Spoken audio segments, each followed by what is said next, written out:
안녕하세요. 예. 비도 오고 날씨가요. 요즘에 여러분들 굉장히 이제 사회적으로 시끄럽죠.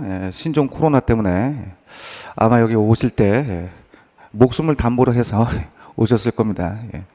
자, 귀중한 시간이니까 오신 시간에 맞춰서 우리가 의미 있는 강의 시간을 이제 갖도록 하고요.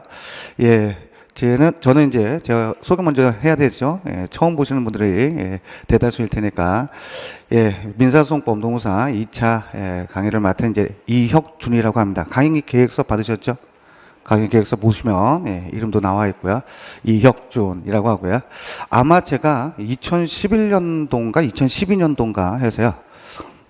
KL이라고 들어보신 분도 있으실 테고 이미 그 학원이 이제 없어졌기 때문에 듣지 못하신 분도 계실 텐데 KLE에서 아마 1년 정도 노무사 이제 민사소송법을 강의한 적이 있습니다. 그때는 노무사 시험이 이제 좀 활성화가 되지 않았던 때라서 가제본 형태로 이제 교재를 만들어서 강의를 시작을 했었는데 단문 사례 형태의 이제 가제본으로 강의가 이제 쭉 진행이 되었던 바였어요. 네. 요즘에 이제 다시 거의 한 8, 9년 정도 돼서 이제 제가 재진입을 했죠. 좀 설레기도 하고 좀 느낌도 생소하기도 한데 그때 그 가제본 자료가 암암리에 아직까지도요 아무도 모르게 그 자료가 떠돌고 있더라고요. 말 그대로 아무도 모르게요. 아마 여러분들 모르실 겁니다. 저만 이제 어떻게 알게 되었는데, 자, 어쨌든, 처음 시작하는 이제 노무사 강의는 아니다. 이런 것들 이제 생각을 하시고요. 그래서 이제 좀, 느낌이 이제 새롭고, 그래서 굉장히 이제 반갑다라는 말씀을요, 드리도록 하겠습니다. 그 다음, 아마 여러분들 이제 민사소송법 선택 과목이라고 아실 텐데 여러분들 시험에 있어서 민사소송법만큼 고득점을 받았어요. 그 다른 과목에서 좀 점수가 낮다 하더라도 민사소송법 때문에 합격을 하겠다 또는 민사소송법 때문에 합격을 했다 이런 말을 들을 수 있도록요. 우리가 의미 있는 특강 시간을 좀 갖도록 하겠습니다. 그래서 여러분들이 저만 믿고요. 소송법은 저한테 이제 맡기시고 그 다음 제가 이제 하라는 대로만 쭉 해서 끝까지 이제 따라오시면 소송법 때문에 합격했다라는 믿음도 갖고요. 자, 그와 같은 이제 사실도 여러분들이 얻을 수 있을 테니까 자, 그런 정도로 이제 쭉 진행이 되겠습니다. 오늘이 이제 12회죠. 우리가 이제 12회인데 미리 먼저 얘기하면 강의 계획서상에 오늘 우리가 오리엔테이션 그 다음 관할 파트까지 얘기인데 이건 계획입니다. 계획은 우리가 진도 범위는요. 일정 자체는 뭐 변동이 없겠지만 진도 범위만큼 이제 계획이다라고 생각을 하셔서 한 회 정도는 좀 보강이 있지 않을까 이렇게 좀 생각을 해두세요. 미리 말씀을 드리고요. 한 해 정도는 그렇게 해서 우리가 이제 처음부터 끝까지 해서 시험에 여러분들의 직결되고 나올 수 있는 이제 가장 유력한 주제 같은 것은 확실히 잡으셔야 되니까 한 해 정도 보강은 애교다 이렇게 좀 생각을 하시고요. 그 다음 제가 지금 이렇게 얘기하면서도 좀 재미없죠. 강의하면서도 좀 뭐 개그 같지 않은 개그를 할 텐데 제가 이제 모태 노잼이에요. 그러니까 억지로 웃지 않으셔도 상관은 없고요. 그냥 듣기만 하시면 되겠고요. 뭐 굳이 웃지 않아도 상관은 없습니다. 그냥 최대한 여러분들이 좀 즐겁게 다가오시면 좋겠다. 이렇게 이제 좀 미리 말씀을 드리고 그다음 오늘은 우리가 이제 그래서 OT를 중심으로 할 거예요. OT. 그래서 여러분들이 이제 시험에 이제 어떻게 여러분들이 정리하고 공략하고 그래서 어떻게 이제 시험을 합격하는가 이와 같은 것을요 중심으로 해서 OT 중심으로 쭉 전개를 할 테고요. 그래서 우리가 이제 좀 12회 과정에 이제 숨고르기를요 좀 하도록 하겠습니다. 거기서부터 이제 사실은 여러분들 시험에 있어서야 당락을 결정하는 가장 기초야, 가장 기초. 그러니 그 기초되는 형태를 쭉 말씀을 드릴 거야. 자, 시작하기 전에요 좀 질문을 좀 하도록 하죠. 지금 앉아 계신 분들 민사소송법을 한 번도 안 봤다. 그런 분 안 계시죠? 그래도 몇 번은 보셨죠? 한 번 정도라도 보셨죠?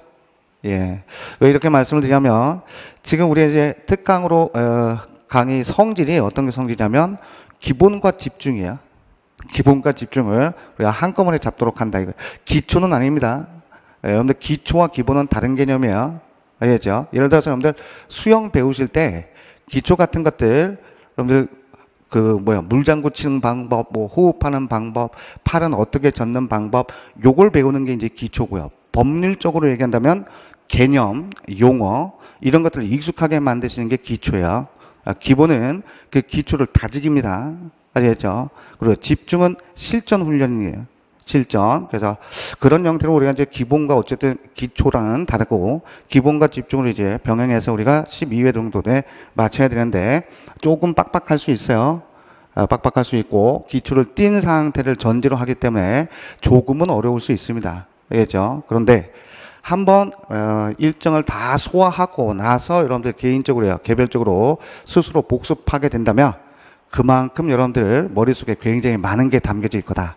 이렇게 좀 자신 있게 말씀을 드릴 테니까 일정 한 번도 빠지지 않고요. 끝까지 함께하면 되겠습니다. 조금 어렵지만 그게 시험에 있어서는 합격을 결정짓는 것이다. 이렇게 이제 생각을 하시고요. 자, 그러면 이제 숨고르기를 좀 본격적으로 좀 시작을 하도록 하죠. 이런 내용입니다. 자, 민사소송법 굉장히 어렵죠. 뭐 선택하게 된 의도는 뭐 동기 같은 것은 여러 가지가 있겠지만 소송법은 굉장히 어렵습니다. 여러분들 처음 1차 때 민법 굉장히 어려웠죠. 민사소송법은 아마 그거보다는 훨씬 더 시험에 있어서는요, 처음 하실 때는 더 어렵게 느끼실 거야. 마치 처음 하실 때는 굉장히 난해합니다. 뭐 결혼하신 분이라면 부부간의 관계 굉장히 난해하죠. 사귀는 애인과의 관계라면 여사친, 남사친처럼 굉장히 난해요. 근데 중요한 건 뭐야? 조금 익숙해지면 뭐 그러려니 하는 거예요. 근데 익숙해질 단계까지가 굉장히 어려워요. 이 어려운 걸 여러분들이 조금 인내하시고요. 참아서 버티시는 게 일단 중요하세요. 아시겠죠? 그래서 어렵다는 건 기정사실이니까 뭐 더 이상은 다시 말씀드리지 않겠습니다. 근데 중요한 건 출제자든 채점자든요, 어렵다는 걸 모르지 않아요. 수험생이 굉장히 소송법을 어려워한다는 걸 압니다. 출제자도 채점자도요. 그래서 아마 이런 얘기 많이 들으실 거예요. 소송법, 나는 뭐 굉장히 답안을 잘 쓴 것 같지는 않은데 실제 점수를 받아보니까요, 내가 생각한 것보다는 조금 더 점수가 높게 나오더라. 아시겠죠? 그런 면에서 소송법이 선택 과목 중에서도요, 이점이 있는 과목이에요. 요 정도 썼어? 와, 어려운데 이 정도 썼으면 뭐 합격할 수 있겠네. 합격증 줘도 되겠네. 이렇게 생각하는 거야. 채점자도. 아시겠지? 그러니 소송법은 너무 완벽을 기하는 건 시험에 있어서는 없죠. 최대한 어느 정도를 쓰면 점수는 여러분들이 의도한 것보다 훨씬 더 좋은 점수를 받을 수 있다. 이게 소송법이 갖고 있는 다른 타 과목과 다른 좀 특징이야. 실제 시험에 있어서야. 아시겠죠? 그러니 제가 강의하는 거 내용은 최대한 여러분들 숙지를 하시면 아마 이거 뭐 제가 이제 다른 전문 자격 시험에 또 강의도 하고 있으니까요. 그렇게 해서 제 강의를 좀 어느 정도 숙지가 된 상태에서 여러분들이 실제 시험장에서요, 거기 중에서도 3분의 2 정도만 써도 여러분들이 아마 70점 정도는 받으실 거예요. 아시겠죠? 예. 나중에 이제 느끼실 겁니다. 예. 얘기만 들어서 나는 그때는 몰랐는데 나중에 보니까 진짜 그러네. 이렇게 아마 느끼실 겁니다. 아시겠죠? 그러니 이제 자, 이 강의를 처음 시작한 단계에서 이제 더 이상의 여러분들이 의문점은 갖지 않도록 합니다. 그냥 그러면 끝까지 따라가야 되겠구나. 요 생각만 갖고요. 그러면 최대한 제가 강의할 때 그 내용들을 그날, 아시겠죠? 그날 바로바로요. 스폰지처럼 쭉 흡수해서 가십니다. 그리고 이제 돌아가셔서 굉장히 복습을 좀 하시면 돼요. 그러면 아마 그게 계속 숙달이 되면서야 끝까지 갈 테니까 뭐 민사소송법에서 시험에 있어서는 그렇게 어렵지 않으실 겁니다. 자, 그렇게 좀 말씀을 드리고요. 자, 그러면 어느 강의든지 어느 시험이든지 강의를 딱 시작하면 항상 대체로 이제 첫 쉬는 시간에 이런 질문을 많이 들어요. 저한테 이제 조금 이제 1시간 딱 끝나고 나서 쉬는 시간에 여러분들은 그런 질문 하지 않아도 됩니다. 왜냐면 지금 말씀드릴 테니까. 어떤 질문을 많이 듣냐면요.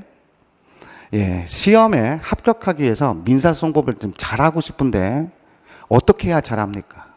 아마 지금 앉아 계신 분들도 또 공통적으로 갖고 있는 생각일 거야. 어떻게 해야 민사소송법을 잘할까? 이런 내용입니다. 자, 그런데 조건이 항상 있어요. 조건이 뭐냐면 단기간에. 아시겠죠? 그냥 올해 한 번에 붙고 싶은데요. 이런 질문을 굉장히 많이 들어요. 답변은 뻔하죠. 뭐 상투적인 얘기인데 잘하시면 됩니다. 열심히 하세요. 이런 내용인데, 자, 이렇게만 얘기해서는 안 되겠죠. 그럼 어떻게 열심히 해야 되는 게, 그 어떻게 하는 게 중요해요. 어떻게 열심히 할까? 자, 그 부분과 관계해서 우리가 지금 OT 때 이제 좀 말씀을 드리도록 하겠습니다.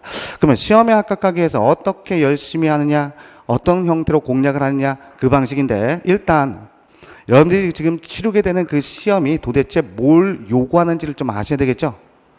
그래야 거기에 대해 맞춰서요. 여러분들이 이제 공부 방향을 세우실 테니까. 그래서 그런 면에서 좀 말씀을 드립니다. 그런 면에서요. 자, 시험이다라고 하는 건 일단 여러분들 시험은 더 아실 거예요. 이미 다 기출이다라고 하는 것도 다 아실 테니까 노무사 시험을 중심으로 말씀드리고요. 뭐 사례형 문제 하나 나오죠. 사례형 이와 같은 형태 하나. 물론 배점은 50점 이와 같은 형태로요.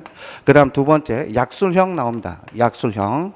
물론 이 약술형 문제에서 두 문제가 출제가 되죠. 두 문제. 그래서 한 문제, 두 문제. 물론 이 부분은 각각 뭐 25점 정도 이와 같은 형태로요. 이와 같이 이제 출제가 되고 있어요. 근데 자, 여러분들 시험에서 지금까지는 그렇습니다. 근데 지금 어쨌든 노무사 시험을 준비하시고요. 진입하는 분들이 굉장히 많죠.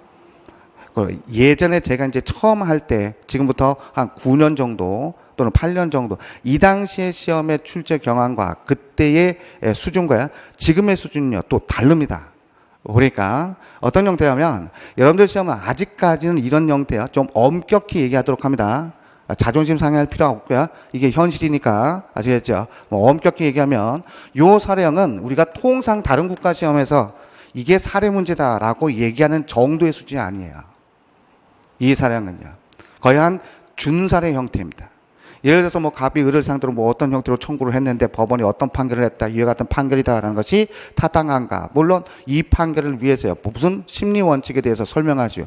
준사례야. 한마디로 얘기하면 뭐 처분권주의다라고 하는 형태를 아는지 모르는지 이렇게만 출제가 되는 형태. 아직까지요. 아시겠죠? 아직까지. 그리고 쟁점이 뽑아지는 게 그렇게 크지 않습니다. 그리고 그 쟁점이 통상 난이도가 높은 시험은 숨겨둬요. 이 쟁점을 아는지를 묻고자 하기 위해서 사실관계를 좀 뭐랄까 추상적이고요. 좀 힌트는 주되 숨기는 형태로 출제가 되는 게 다른 국가 시험의 출제 방식인데 여러분들은 문제 사실관계 보자마자 이거 묻는 쟁점이구나. 이게 바로 딱 명시적으로 눈에 보여요. 그래서 우리가 좀 엄격히 얘기하면 여러분들 시험은요 아직 준사례라고 얘기해야 돼요. 준사례. 아시겠죠? 준사례.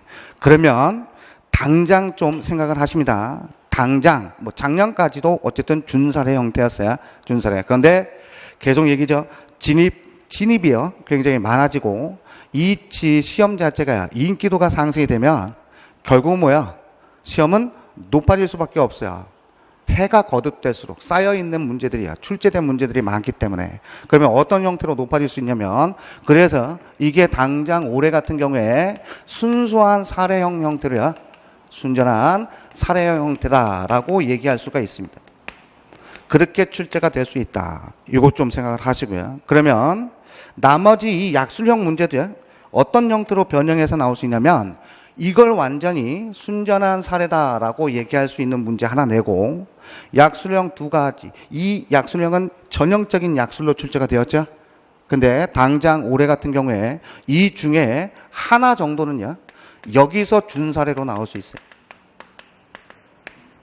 알겠죠? 여기서 준사례. 그리고 나머지 하나의 문제는 순수한 또 약술형. 이런 형태로요. 이게 앞으로 여러분들 시험에 이제 변형돼서 나타나게 될 출제 경향이다. 이걸 좀 감지하실 수 있도록 하십니다. 이해되었죠? 자, 그 다음 또 하나. 여러분들 그러면 사례다라고 하는 것의 문제는 어떻게 공략해야 되는가라고 하는 측면의 얘기를 좀 말씀을 드려야 되는데 일단 지금까지는 여러분들은요. 약술형이다라고 하는 것을 가지고 뽑아지는 쟁점을 사례에 적용할 수 있도록 훈련하는 데 좀 초점을 맞출 필요가 있습니다. 아시겠죠? 그런데 그래서 사례도 여러분들 약술형이 기본이 돼야 돼요. 마치 여러분들 어떤 내용이냐면 사격 훈련장에 갔어요. 사격. 여러분들이 이제 총 갖고요. 사격을 해야 돼요. 살해형 문제는 뭐냐면 조준사격이에요. 조준사격. 어떤 내용이냐?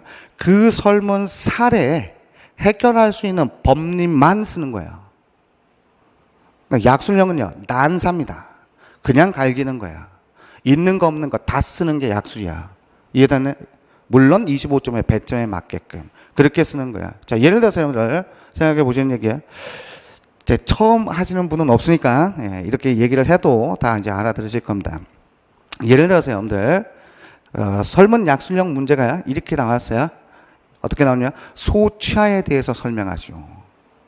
그러면 여러분들 소치아에 25점의 배점에 맞게 있는 거 없는 거 다 써야 되겠죠? 물론 배점에 맞게. 아시겠죠? 예를 들어서 어떤 것도 써요? 소치아와 관련된 관련 문제까지 다 쓰는 거예요. 소치아는 이러지만 관련된 형태로 소치아 계약은 이렇고 소치아 간주는 이렇고 이런 등 이게 약술형이야. 이게 난사고야. 근데 사례는요. 소치아와 관련된 형태의 사례만 나오면 나머지 소치아 계약 같은 건 고려할 필요가 없다고요. 그런 쟁점은 건드릴 게 아닙니다. 소치아 간주도요. 건드릴 게 아니에요. 이해되었나요? 그러니 그 설문 사안을 해결하기 위한 직접적 쟁점만 쓰는 게 사례형입니다.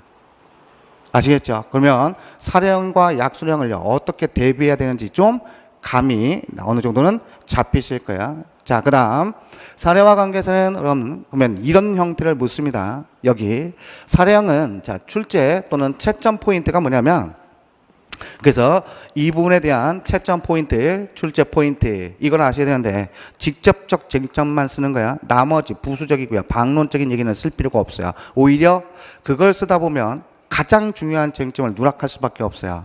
아시겠죠? 그러면 사례형은 이런 내용이에요. 항상 여러분들 우리가 법도 사회규범이죠. 사회에서 여러분들이 바라보는 시각을 좀 여셔야 돼요.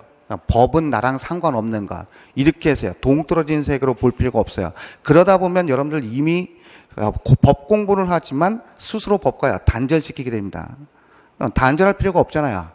아시겠죠? 그러니 어렵게만 느낄 필요가 없어요. 그러면 현실 속에서 좀 생각을 하실 수 있도록 좀 마인드를 좀 바꾸실 필요가 있는 거고요. 그러면 2차 사례다라고 하는 것은 그러면 이런 내용이에요. 사회적으로 여러분들 생각해 보세요.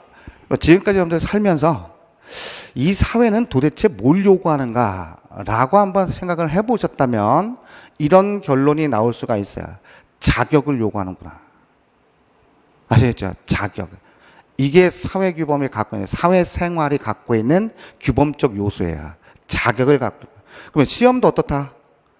이 사람을 합격시킬 자격이 있는지 없는지를 따지겠죠? 아시겠죠? 그러면 시험에 합격시킬 수 있을 만한 자격이 뭐 어디에? 답안에 녹여져 있어야 돼요. 답안에. 그러면 그 자격 유무의 심사 기준이 있겠죠? 사례형에서 요구하는 그 기준이, 그 자격되는 기준이요. 먼저 첫 번째, 일단 여러분들 문제 설문 사실관계 볼 때 그 쟁점이 뭔지 뽑혀져 나와야 돼요. 분석력이 있어야 됩니다. 분석력. 처분권주의 쓰라고 했더니요. 변론주의만 상세히 쓰고 나와요. 점수는요. 일체 있을 수가 없어요. 아시겠죠? 그러니 제대로 문제가 뭘 묻고 있는지 쟁점이 뭔지를 제대로 뽑아지는 거예요. 이게 분석력이에요. 사회형에서 갖고 있는 가장 중요한 첫 스타트가 이겁니다. 제대로 쟁점이 분석되지 않으면 엉뚱한 쟁점을 쓸 수밖에 없겠고요. 그 분석되지 않았다면 결국 쟁점을 일탈할 수밖에 없어요. 그 다음 두 번째, 그래서 이걸 키우는 게 첫 번째 목표야. 이걸 키우는 게 첫 번째 목표고요. 이게 관건입니다. 그 다음 두 번째, 분석만 되었다라고 해서 잘 쓰느냐, 그건 아니죠. 예를 들어서 중복죄소다라고 하는 것에 금지와 관계된 쟁점이 출제가 되었어요. 그러면 그 쟁점이 분석은 됐지만 답안에야 그게 무슨 내용인지 써줘야 되잖아요. 엉뚱한 것도 쓰시면 안 되겠죠. 틀린 답을 쓰시면 안 돼요. 틀린 논거를 쓰시면 안 돼요. 그러니 그 쟁점에 대해서 충분히 여러분들이 이해력을 보여주셔야 돼요. 그 쟁점에 대해서 충분히 내가 이렇게 이 쟁점이 이런 것 때문에 문제고 그래서 내용은 이렇고 그 부분에 대해서 판례는 이렇고 학설은 이런데 내 생각은 이렇다. 이런 형태로야 충분히 이해력을 돋보여 주셔야 합니다. 아시겠죠? 그 다음 세 번째에서는 사례형은 약술형과는 다르다고요. 이런 점에서요. 뭐야? 사안을 해결하셔야 돼요.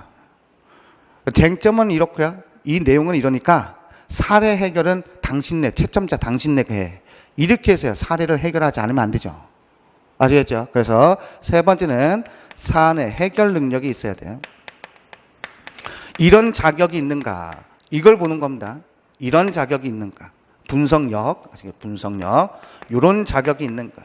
이런 것들을 보는 겁니다. 아시겠죠? 자, 요 정도 얘기입니다. 자, 그 다음. 약술형이 갖고 있는 건 그 전반에 대해서 두루 알고 있는가? 이걸 묻는 거야. 그 전반에 대해서 두루 알고 있는가? 요걸 묻는 겁니다.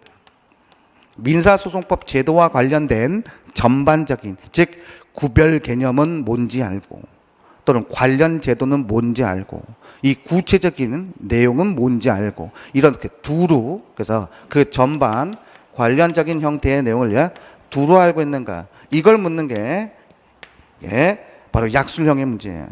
그러니 최대한 중요한 형태는요, 다 기재가 되실 수 있도록 하셔야 돼요. 그래야 그 부분에 대한 배점을 여러분들이 주어진 배점을 어느 정도라도요 받을 수 있다. 이게 여러분들이 일단 시험을 공략하는 첫 번째 시험은 이렇고, 내가 이런 걸 중심으로 해서 합격의 자격을 얻기 위해선 책을 이렇게 보고요, 복습을 이렇게 하고 또 공부는 어떻게 해야 되는지가 좀 내비게이션이 방향이 잡히실 거예요. 이런 것들을 좀 아셔야 돼요. 자, 그런데 여기입니다. 법학은요, 우리가 이렇게 얘기해요. 그러면 쭉 가도록 해요. 쭉. 제 강의 특징이 이제 좀 기승전결이 있어요. 기승전결이. 그리고 여러분들 이제 지금 판사를 할 때, 판사는 우리가 이제 중요한 것들 중심으로만 쭉 잡고 전체적인 체계를 좀 잡는 데서 이제 좀 신경을 쓸 텐데, 여러분들 이제 그 판서 따라온다고 해서 내용을 간과하시면 안 됩니다. 알겠죠? 그래서 듣는데 좀 일단 듣고 듣는 순간 바로 흡수할 수 있도록 거기에 좀 초점을 맞추시고 이제 강의를 쭉 따라오시면 되겠어요. 자, 논리적인 순서를 잡으실 테니까. 그러면 법학은 우리가 이제 이런 표현을 씁니다. 뭐라고 얘기하면 법학이란 뭐냐? 요건 효과론이다. 이렇게 얘기해요. 요건 효과론. 그러니까 법학의 가장 중요한 게 요건을 알고 효과를 하면 법학은 거의 다 잡아요. 그다음 두 번째는요, 논리학이에요. 언어 논리학이다, 이런 내용입니다. 이걸 우리가 법학을 수식하는, 법학을 표현하는 두 가지 방식이야. 논리학. 그러면 논리학이다라는 것을 한번 생각해 보세요. 논리다라고 하는 것의 가장 대표적인 학문이 바로 수학이죠. 법학도요, 처음에 굉장히 낯설지만 어떤 관점에서 쭉 들어가시면 굉장히 쉽냐면 논리를 잡는 것, 논리적 흐름을 잡는 것, 논리적 사고를 갖는 것, 논리적 체계를 잡는 것, 이게 바로 법학의 가장 또 생명이에요. 아시겠죠? 그래서 그 수학적인 논리적 흐름을 잡는 게 일단 첫 번째 여러분들이 법학을 잘하기 위한 마인드입니다. 이래야 민사소송법도요, 단기간에 일정 수준까지 올리고 시험 합격을 쉽게 할 수 있다. 이렇게 말씀을 드린 겁니다. 그러면 여기 보도록 하죠. 논리학입니다. 논리학. 그러니 논리적 체계를 잡는 것. 물론 이 논리적 체계다라는 것은 경우 그때마다 어떤 형태의 논리냐라고 하는 것이 이제 달라지게 돼요. 하지만 전반적으로는 어쨌든 이걸 잡는 게 주안이에요. 논리적 체계 잡으면 흔들리지 않습니다. 아시겠죠? 이게 한 달이 지나든 두 달이 지나든요. 물론 머릿속에선 흐릿흐릿하겠죠. 그러나 두 달 뒤에 다시 보면요, 논리적 흐름을 잡으신 분들은 다시 보더라도요, 빠르게 볼 수 있어요. 알겠죠? 그래서 논리적 체계를 잡는 거. 그러면 생각해 보세요. 논리적 체계와 관련해서 말씀드립니다. 법학이 딴 게 아니야. 딴 게 아닙니다. 자, 마인드를 이렇게 형성하는 거야. 전체적인 숲을 잡는 형태로 일단 먼저 말씀드리면, 뭐 예를 좀 이렇게 얘기하죠. 뭐 학교에서도 그렇고요. 마찬가지로 우리가 이제 사회생활 규범이니까 이제 사회적인 형태에서 좀 하나의 예를 말씀드리면, 개나리 아파트의 부녀회들 단체가 이제 형성이 됐어요. 아시겠죠? 뭐 프레지오 뭐 이렇게 얘기할 필요는 없잖아요. 개나리 아파트에 부녀회들이 모였습니다. 자, 부녀회들이 회원들이 쭉 모여서요, 야, 올해 우리 아파트 단체 주민들을 위해서 수고하셨던 관리인을 좀 선정해서 그 관리인한테 우리가 좀 표창장, 상을 좀 주도록 하자. 그리고 좀 보상을 하는 게 어때? 이렇게 해서요, 모였어요. 그러면 이제 생각해 보십니다. 여러분들이 그 회원들의 일원이라고 생각을 한번 해보시고요. 그러면 어떻게 누구를 어떤 방식으로 선정할까? 이런 형태가 나오는 거죠. 아시겠죠? 그런 형태가 바로 사회생활 규범이 갖고 있는 첫 스타트야. 그러면 보십니다. 그게 바로 논리적 흐름이고요. 먼저 첫 번째. 그러면 아니 왜 우리가 이렇게 해야 되는데? 이런 의견들이 나올 거잖아요. 왜 해야 되는데? 그때 뭐라고 하시겠어요? 아니 그렇게 해야 앞으로도 우리 주민들의 복지를 위해서 더 힘쓸 테고 어느 정도 노력을 했으면 보상을 주어지는 것이 타당한 건 아니야?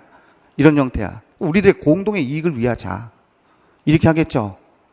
이전에 그렇게 해서 선정을 하게 되는 거예요. 그게 바로 뭐냐면 첫 번째 표창장이다라고 하는 것을 갖고 있는 의의다라고 하는 거예요. 근거적인 형태 이런 것들이 들어가는 거예요. 그 다음 두 번째는요.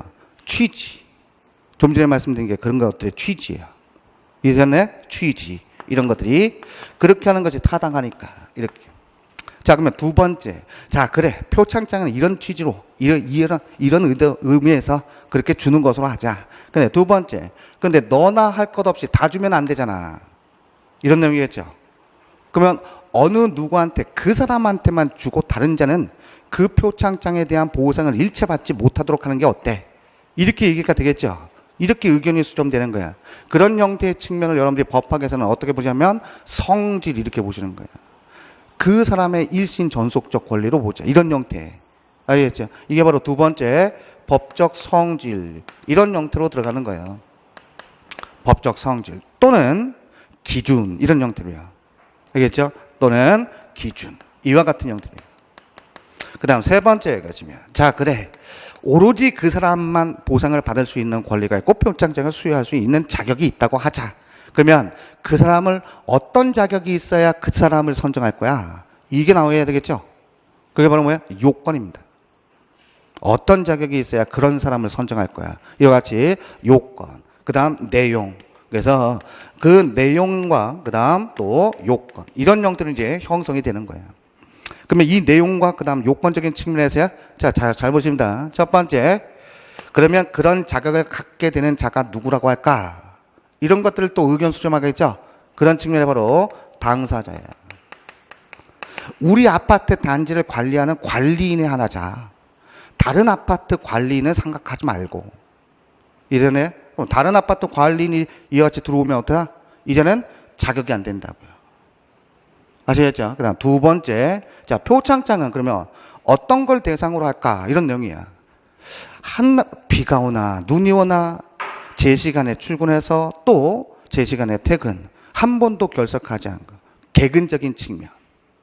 일이 있을 때마다 뭐 택배 이런 것도 손수 받고 뭐 아파트 주위에 뭐 쓰레기가 있으면 그것도 손수 치우시는 그런 형태의 사람이어야 되겠다. 이런 영역이겠죠. 그게 바로 소송법에서는 소송물 이런 형태로 얘기하는 거예요. 이게 이제 대상, 범위 이런 형태로 얘기하는 겁니다. 자, 느낌만 받으시는 겁니다, 일단. 그 다음 세 번째. 자, 그러면 그런 자여야 한다는 신청을 좀 받아야 되겠죠. 그러면 그 신청이다라는 것은 어느 때까지 받을까? 자, 지금서부터 한 달 내봤자.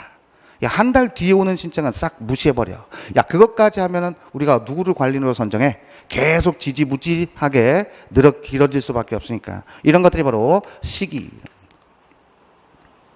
그 다음 네 번째. 자, 그러면 그 신청은 어떻게 받을 거야? 야, 그 사람이 인터넷에서 신청하든 신청서 작성해서 하든 아니면 아파트 우리 분여회 단체에 와서 어느 일자에 말로 하면 되겠지 뭐. 이게 바로 뭐야? 방식인 겁니다. 아시죠? 방식. 이런 형태가 등장이 되는 거예요. 이게 법학이 갖고 있는 가장 기본적인 모습이야. 요 모습이 소송법에서야 개별적으로 각 쟁점별 변형에서 나타나는 것뿐이에요. 아시죠? 변형에서 나타나는 것뿐입니다. 예를 들어서요. 중복재소입니다. 여러분들 중복재소 다 아시죠? 한 번은 하셨으니까.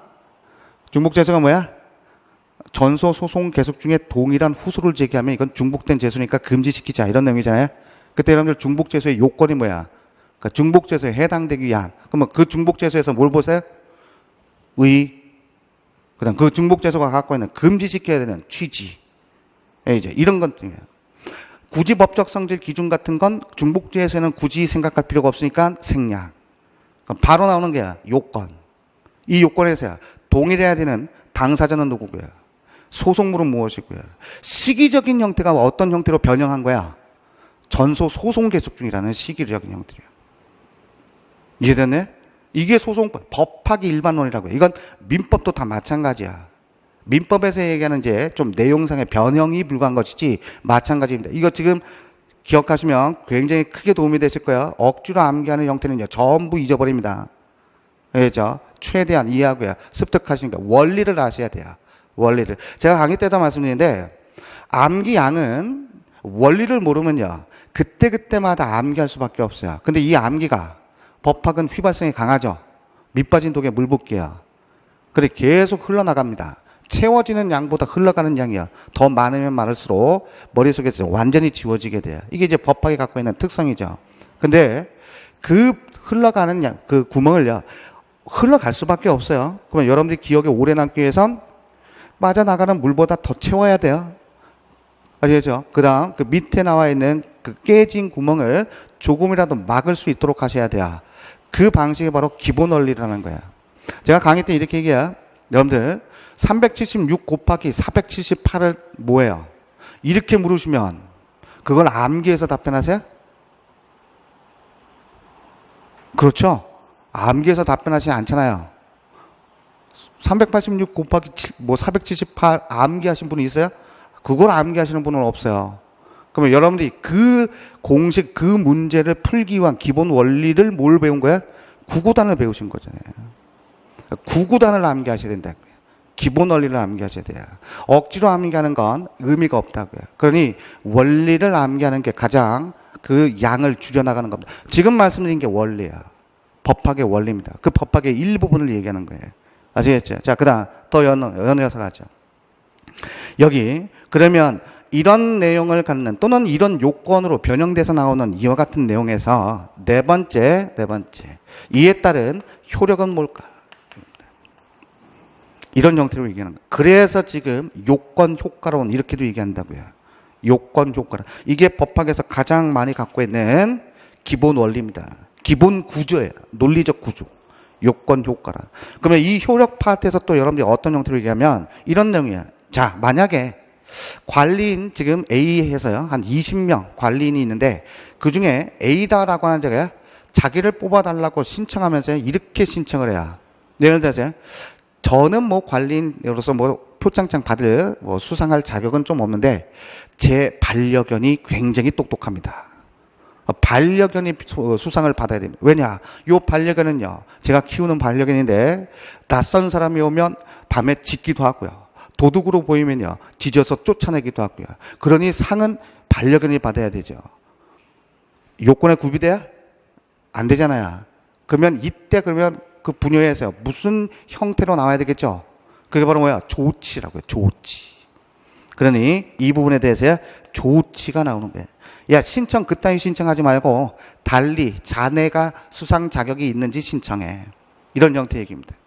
이해되었죠? 이 조치가 구체적인 형태의 모습으로는요, 법원의 판결에 나온 형태로 나오는 거야. 법원의 판결이라는 형태. 이렇게요. 자, 근데 A다라고 하는 자가 자, 수상 자격이 있다라고 이제 신청을 했어요. 쭉 보니까요, 좀 맞는 것 같아요.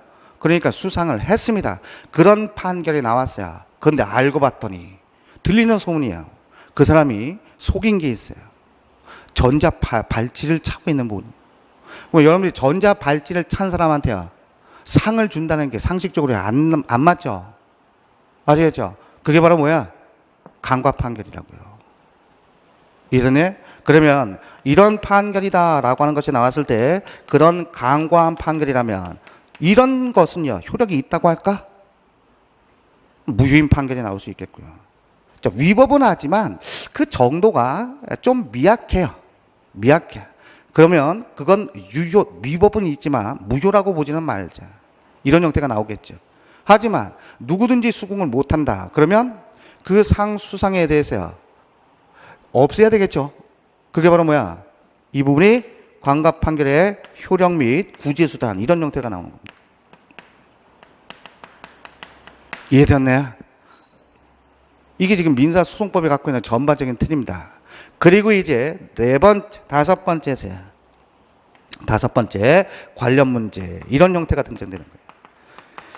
자, 그러면 여러분들이 지금 이게 기본 원리야. 약술형 어떻게 대처하신다? 약술형의 기본 원리입니다. 약술형의 기본 원리.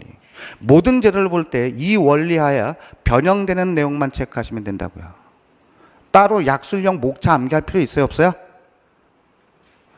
물론 세부적인 건 암기가 되셔야지만 세부적인 게 아니라면 이 목차를 변형하는 정도로만 익숙하게 되면 따로 구체적으로 억지로 그냥 머리 쌓아가지고 암기할 필요가 있어요, 없어요? 없잖아요. 아시겠죠? 법학의 기본 원리를 아셔야 된다고요.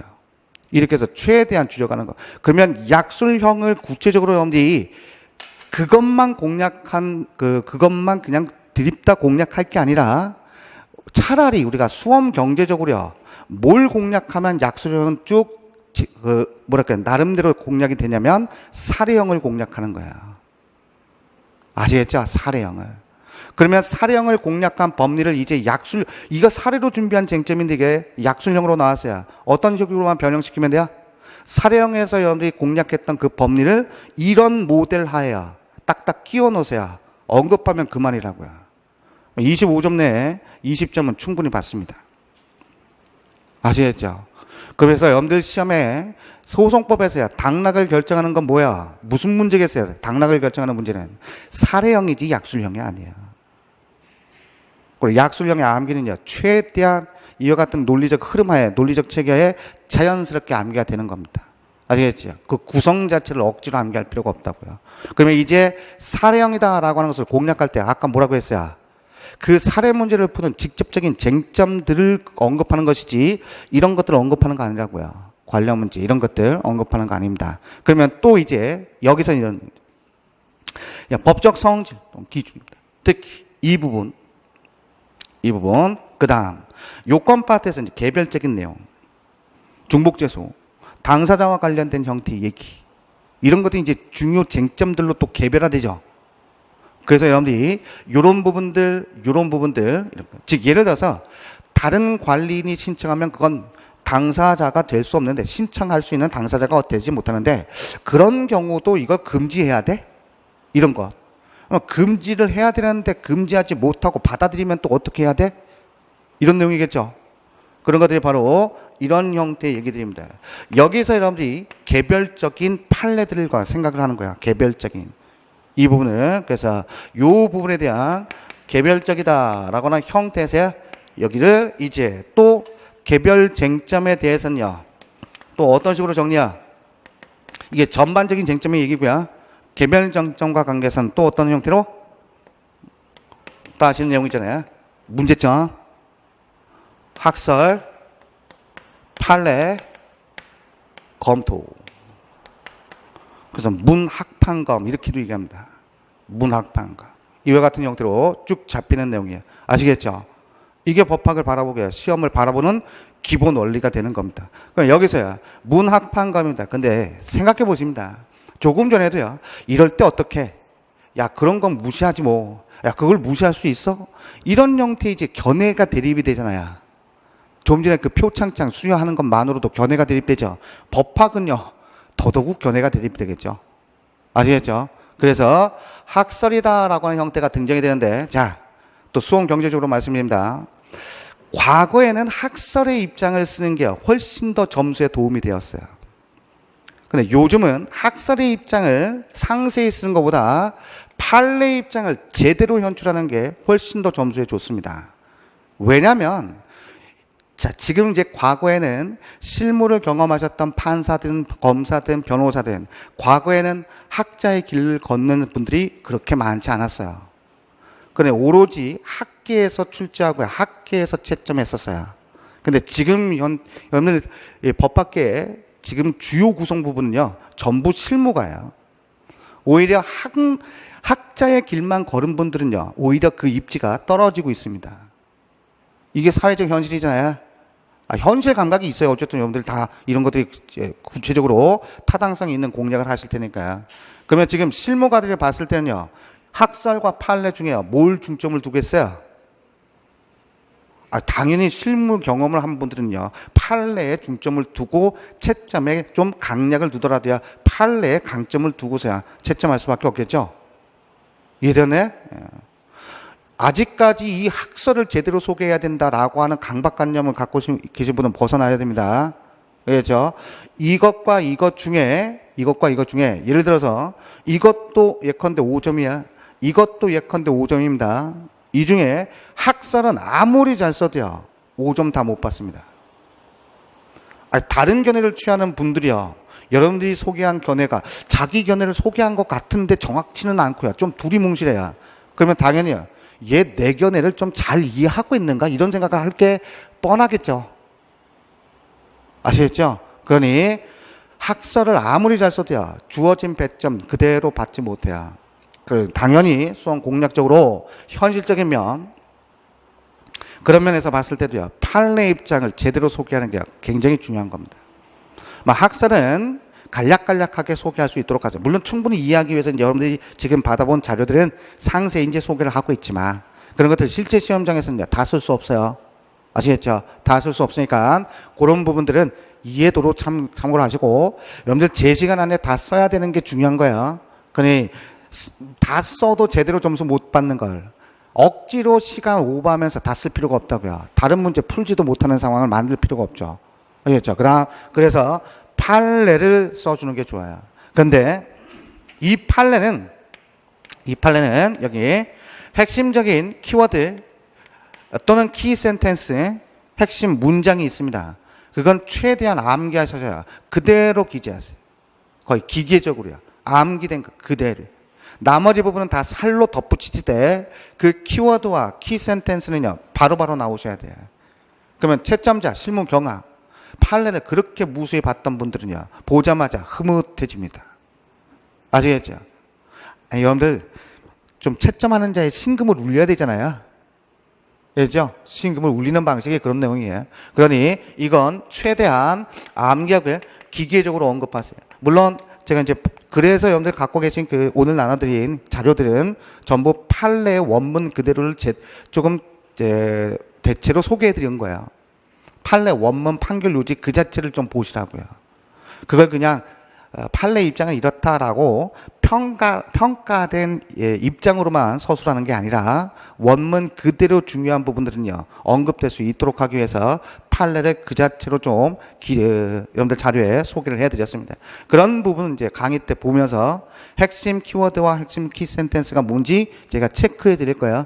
체크해 드릴 테니까 그 부분들 중심으로 답안에 현출될 수 있도록 하십니다. 자, 그다음 두 번째, 그러면 학설 굉장히 많죠. 어느 쟁점에 대해서는 뭐 5가지 견해. 학설 보다가야 짜증나는 거야. 학설은 여러분들 일단 어떤 정도로 공략하시면, 학설도 뭐 자세히 나는 답안에 쓸 수 없다.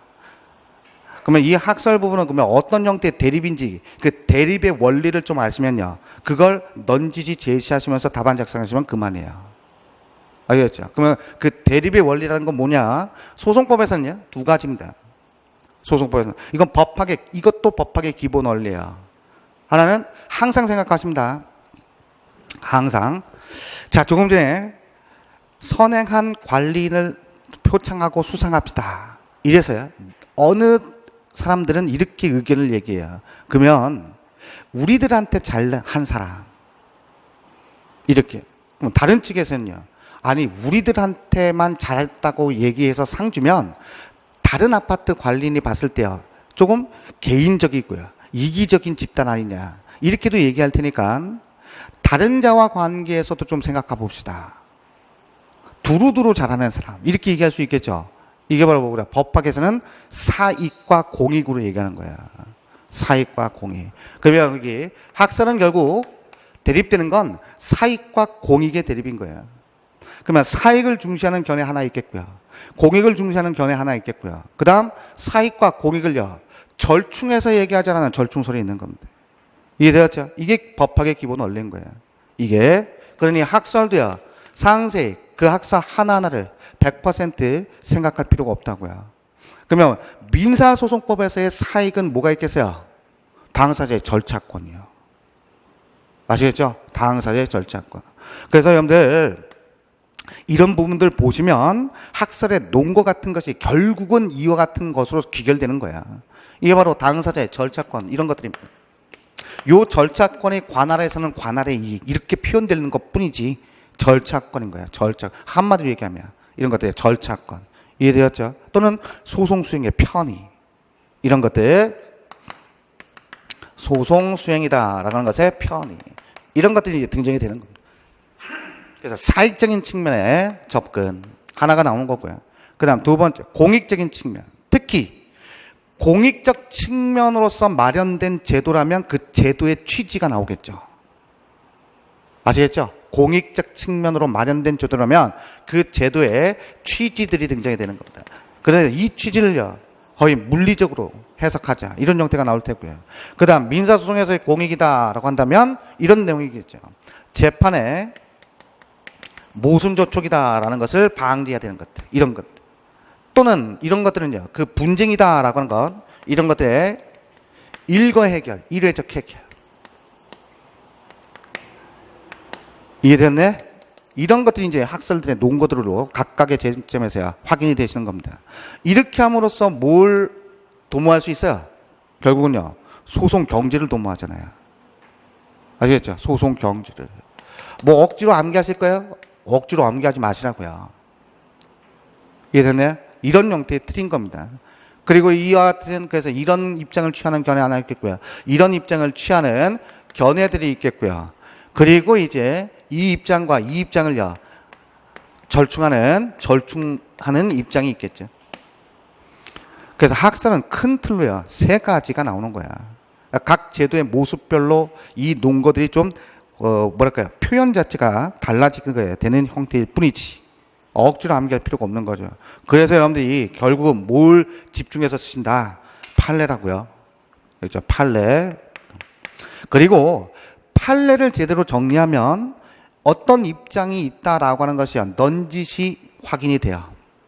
판례를 제대로 정리하면 어떤 입장이 있는지 넌지시 확인이 됩니다. 왜냐? 이 판례를 보실 때 결국은 이 판례는 무슨 입장을 취하고 있는 것으로 평가가 되는 형태의 얘기니까요. 그러면 그 입장과 반대되는 입장은 뭐가 있겠고 절충하는 입장은 뭐가 있겠구나. 이와 같은 역순으로야 확인이 되시기도 하는 겁니다. 이해되었나요? 이런 형태의 얘기예요. 이게 결국은 여러분이 법학을 공부하게 되는 거죠. 민사소송법을 바라보는 또 하나의 틀인 겁니다. 이게 기본 원리인 거고요. 아시겠죠? 이렇게 해서 원리를 좀 아셔야 됩니다. 그러면 우리는 이제 뭘 할 거냐면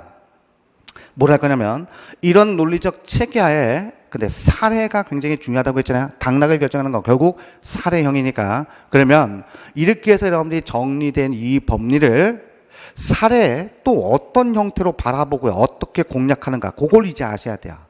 이런 것들이 이제 사례에서 어떤 식으로 반영되고 있는가. 알겠죠? 이 법리가, 다시 말씀드려요. 그래서 이 법리가 결국 사례에서 어떤 형태로 반영이 되는가. 요걸 아셔야 된다고요, 이제. 사례에서 어떻게 반영되는가. 자, 이걸 아시는 겁니다. 이러면 이제 사례를 바라보는요, 여러분들이 리걸 마인드도 이제 형성이 되는 겁니다. 자, 근데 여기서 또 말씀드리죠. 자, 지금 우리가 해야 될 과목은요, 절차법입니다. 절차법의 논리적 체계는 어떻게 여러분들이 구성하는 게 가장 기본적인 구성이겠어요? 절차법의 논리적 체계는요, 어떻게 구성하는 게 가장 기본적인 논리적 체계다? 절차 순서대로요. 아시겠죠? 절차 순서대로. 절차법인데 절차 순서를 모르는 분들도 굉장히 많습니다. 안 해봤으니까요. 물론 그 절차를 민사소송을 직접 경험하지 못하면 더더욱 모르실 텐데, 그런데 모른다고요. 그냥 그런 것들은 그냥 깡그리 무시하고 그래서 계속 그냥 하나하나만 갖고 억지로 암기하려고 하니까 이 민사소송법이 전체가 안 보이게 되는 거예요. 네, 절차법의 논리적 체계를 여러분이 사례형에 적용하기 위해선, 반영하기 위해선, 그래서 절차의 순서를 아셔야 돼요. 근데 이 절차의 순서가, 여러분들, 지금 OT라고 얘기하지만, 지금서부터 말씀드릴 이 절차의 순서는요, 민사소송법에 답니다. 아마 지금 어떻게 여러분들이 강의를 다른 데서 어떻게 들었는지 모르겠는데, 지금 이 시간서부터 여러분들이 제 강의를 듣게 되면, 아마 곳곳에 머릿속에 좀 정리되지 않고 산재되어 있는 것들이 이제 하나의 스토리 마냥 쭉 엮어가게 될 거예요. 아시겠죠? 구슬이 만약 여기저기 떨어져 있는 구슬이야 이제 꿰어지게 될 겁니다. 그래서 절차법은 절차 순서대로 논리적 체계를 잡고 이렇게 해서 그 중요한 쟁점들이 절차 선상에서 어떻게 반영되는지를 알면 이제 민사소송법이다라는 것의 큰 그림이 완성이 돼요.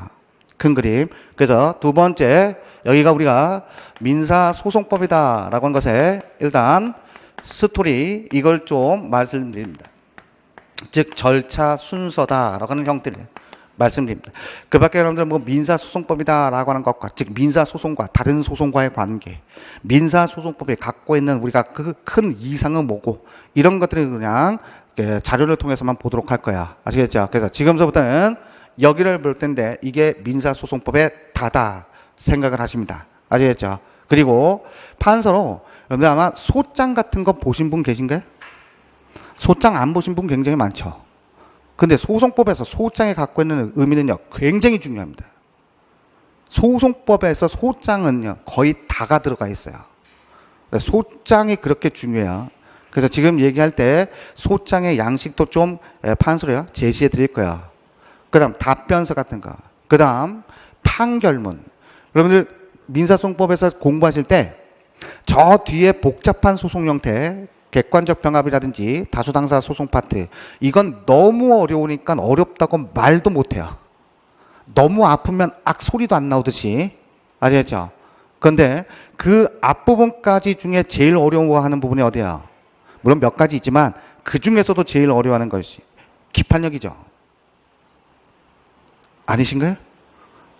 기판력 파트가 하면 할수록 어려워요.